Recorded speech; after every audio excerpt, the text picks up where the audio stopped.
बाद हम डेफिनेशन से ही इसके बुलियन सूत्र को लिख देंगे। यहाँ पर मैं हेडिंग भी डाल लेता हूं, बुलियन सूत्र। क्या मेरे बच्चों?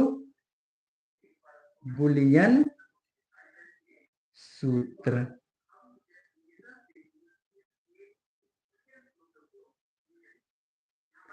चलिए, बुलियन सूत्र समझ आ रहा है? चलिए, डेफिनेशन बोलूंगा और बुलियन सूत्र को भी मैं लिख दूंगा। अगर आप लोग से डेफिनेशन बनेगी तो आप संकेत भी बना सकते हैं। इसी को हम बोलते हैं संकेत। क्या बोलते हैं? इसी को हम बोलते हैं संकेत। ये हमारा संकेत होता है और ये होता है हमारा बुलियन सूत्र। चलिए, तो मेरे प्यारे बच्चों, वह गेट जिसमें दो निवेशी सिग्नल होते हैं, तो दो निवेशी सिग्नल क्या है? ए और बी है।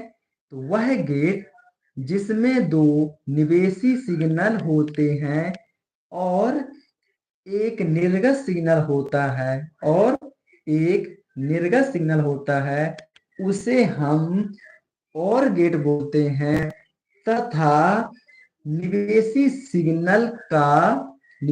सिग्नल का योगात्मक मान, मतलब कि ए और बी का योगात्मक मान हमारे निर्गत सिग्नल के क्या होता है प्यारे बच्चों? बराबर होता है। यही हमारा बन गया डेफिनेशन से ही बुलियन सूत्र। ये हो गया हमारा डेफिनेशन से ही बुलियन सूत्र। चलिए, अब बुलियन सूत्र तो आपका तैयार होगा डेफिनेशन से ही। अब हमारा बनेगा नेक्स्ट टॉपिक बनेगा हमारा, वो बनेगा हमारा सत्यता सारणी। क्या बनेगा? सत्यता सारणी।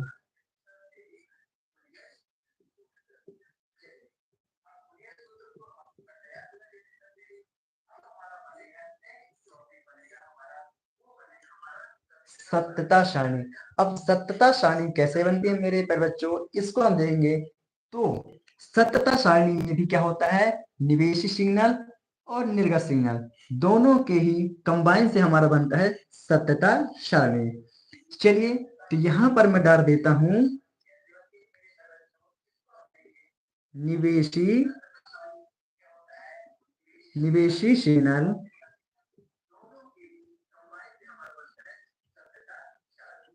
निवेशी सिग्नल और दूसरा क्या है हमारा? निर्गत सिग्नल।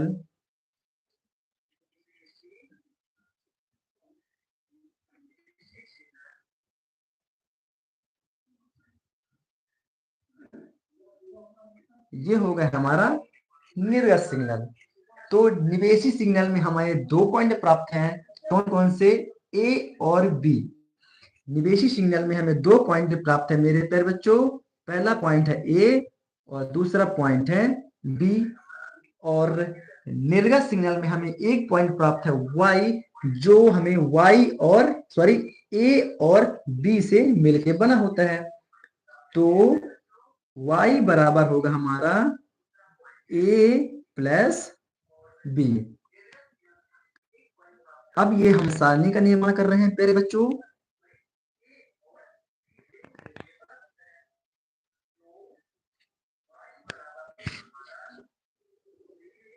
चलिए, इसे डिवाइड कर, सॉरी यहाँ पर नहीं होगा, है ना?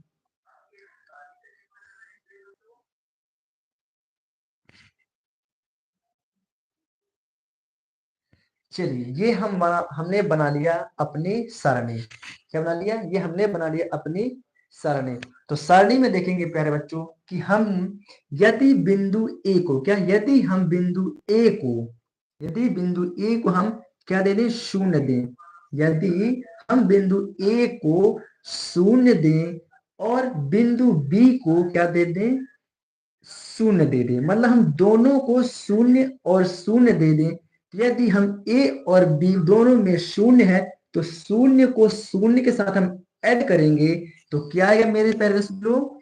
तो हमारा आएगा शून्य। क्या आएगा? तो शून्य को यदि हम शून्य के साथ ऐड करेंगे तो हमें शून्य ही प्राप्त होता है। क्या होता है? शून्य ही प्राप्त होता है। अब यदि हम ए बिंदु को क्या दे दें? एक दे दें। ए को एक और बी को शून्य दे दें। बी